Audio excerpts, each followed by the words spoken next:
I'm Dr. Benjamin Visger, and these are my pelvic rocking and sliding exercises. I start in a comfortable chair, such as my office, plane, or car, and my plane, as if I have one, and hopefully with a position of about 90 degrees with my knees and my hips, and I begin.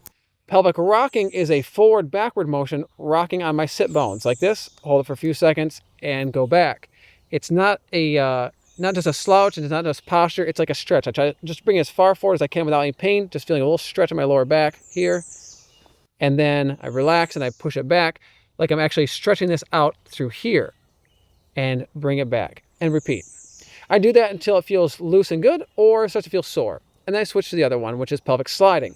Pelvic sliding is an up-down motion where I push one pelvic bone down and pull the other one up and then relax.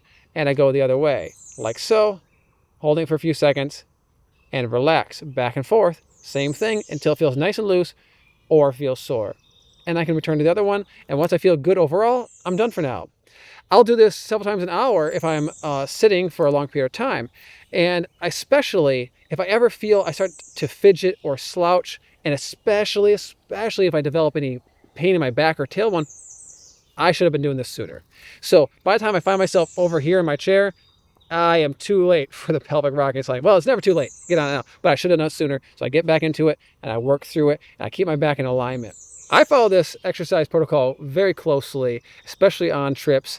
I distinctly remember a 6-hour car ride to visit family that ended with me being in pretty severe back pain for the first 2 days of the trip because I was driving like this. So don't be like me in the past, be like me now. It is good overall to have a somewhat firm chair to hold my alignment. After all, the softer the chair, the more like I'm going to sink in, and doing this exercise will be really hard to feel it working.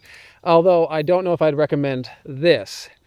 I'm Dr. Benjamin Visger, and this is literally a solid oak chair. I think you can do better.